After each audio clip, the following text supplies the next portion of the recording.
अस्सलामुअलैकुम। Kitchen with shine aunty में मैं आप सबको खुश आमदीद कहती हूँ। अगर आपका कोई दाल सब्ज़ी खाने का दिल नहीं कर रहा है तो आप मेरे तरीके से बनाएं चटपटे मसालेदार अंडे की कढ़ाई।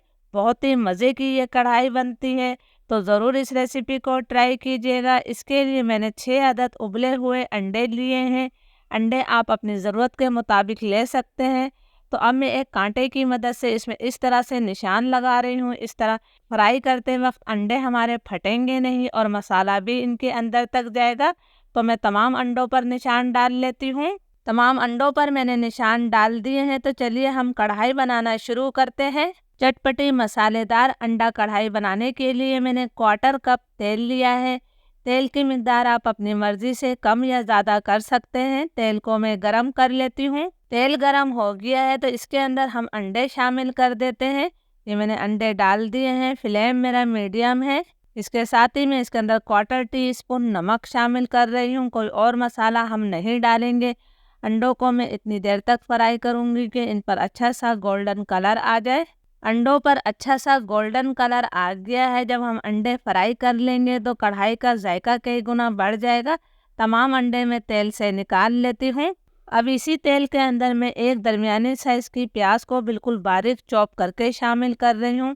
हम अंडा कढ़ाई बना रहे हैं तो इसके अंदर प्याज डालना ऑप्शनल है, लेकिन जब आप प्याज शामिल कर देंगे तो बहुत ही अच्छी सी ग्रेवी बनेगी। जब आप इसे नान या फिर पराठे के साथ खाएंगे तो मज़ा दुबाला हो जाएगा। प्याज पर मैं हल्का गोल्डन ब्राउन कलर आने तक फ्राई कर लेती हूँ। प्याज पर हल्का गोल्डन ब्राउन कलर आ गया है, बस हमें यही कलर चाहिए था। मैंने इसे ज़्यादा डार्क कलर का नहीं किया है। अब मैं इसके अंदर 1 खाने का चम्मच भरकर अदरक लहसुन का पेस्ट शामिल कर रही हूँ। अदरक लहसुन को भी हम 1.5-2 मिनट तक भून लेते हैं ताकि इसका कच्चापन ख़त्म हो जाए। बहुत ही झटपट ये कढ़ाई बनती है और बहुत ज़्यादा जायकेदार होती है। अदरक लहसुन हमारा भून गया है तो अब फ्लेम में बिल्कुल लो करूँगी। लो फ्लेम करके हमने इसके अंदर पाउडर मसाले शामिल करना है। 1 चाय का चम्मच मैंने नमक शामिल किया है। 1 चाय का चम्मच मैं इसके अंदर कुटी हुई लाल मिर्च डाल रही हूँ। आधा चाय का चम्मच मैंने लाल मिर्चों का पाउडर शामिल किया है। नमक और मिर्च हमेशा अपने टेस्ट के मुताबिक लिया करें। 1/4 टीस्पून में इसके अंदर हल्दी पाउडर शामिल कर रही हूँ। लो फ्लेम पर हमने इन मसालों को 30-40 सेकंड तक भून लेना है। जब हम सूखे मसाले भूनते हैं तो सालन का कलर बहुत अच्छा आता है, लेकिन आपने मसालों को जलाना नहीं है। 40 सेकंड तक मैंने मसालों की भुनाई कर ली है। तो अब मैं इसके अंदर टमाटर शामिल करूंगी। 3 दरमियाने साइज़ के टमाटरों को मैं कद्दूकस करके शामिल कर रही हूँ। आप टमाटर का पेस्ट बनाकर भी डाल सकते हैं, लेकिन कद्दूकस करने से जो है टमाटर का छिलका भी अलग हो जाता है। टमाटर की हमने इतनी देर तक भुनाई करनी है कि इसका पानी खुश्क हो जाए और तेल इससे अलग हो जाए। 6-7 मिनट तक मैंने टमाटरों की अच्छी तरह से भुनाई कर ली है। आप देख सकते हैं कि टमाटरों से तेल अलग हो गया है और बहुत ही अच्छी खुशबू आ रही है। अब इस कढ़ाई का जायका बढ़ाने के लिए हमने इसके अंदर 2 खाने के चम्मच दही शामिल करना है। दही आपका ताज़ा होना चाहिए और दही को आपने अच्छी तरह से फेंट कर शामिल करना है।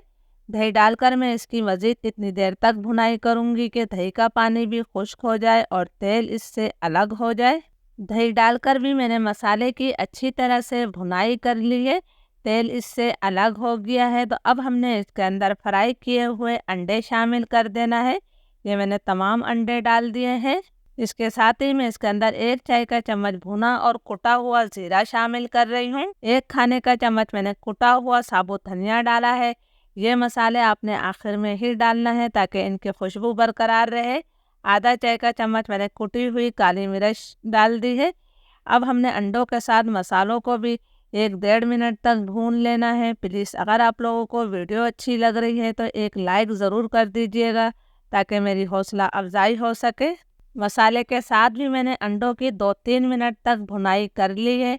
अब हमने इसके अंदर पानी शामिल करना है। ये कढ़ाई है, कोई शोरबे वाले अंडे नहीं हैं। इसमें सिर्फ मैंने आधा कप पानी शामिल किया है। इसको भी हमने हल्का सा मिक्स कर देना है। बहुत ही झटपट और जायकेदार ये कढ़ाई हमारी बनेगी। फ्लेम में लो टू मीडियम करूँगी। लो टू मीडियम फ्लेम पर हम इसे ढककर मज़ीद 5 मिनट तक पका लेंगे ताकि मसाले का जायका भी अंडों में अच्छी तरह से आ जाए।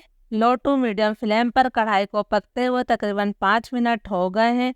माशाल्लाह बहुत ही बेहतरीन इसमें से खुशबू आ रही है। तो अब हमने इसके जायके को बढ़ाने के लिए 4 मोटी वाली हरी मिर्चें शामिल कर दी हैं। थोड़ी सी मैं स्लाइस अदरक शामिल कर रही हूँ। कढ़ाई में स्लाइस अदरक बहुत अच्छी लगती है। इसके साथ ही हमने बारीक कटा हुआ हरा धनिया भी डाल दिया है। आप चाहे तो थोड़ी सी कसूरी मेथी भी इसके अंदर डाल सकते हैं। फ्लेम अब मैं लो कर रही हूँ। लो फ्लेम पर 2 मिनट का मैं इसे और दम दूंगी। फिर 2 मिनट बाद हम इसे सर्व करेंगे। अल्हम्दुलिल्लाह हमारी बहुत ही मज़ेदार अंडा कढ़ाई तैयार है। ज़रूर इस रेसिपी को ट्राई कीजिएगा और मुझे कमेंट्स करके ज़रूर बताइएगा। आप इसे गर्मा गर्म चपाती और पराठों के साथ या फिर नान के साथ खा सकते हैं। इजाज़त दीजिए। अल्लाह हाफिज़।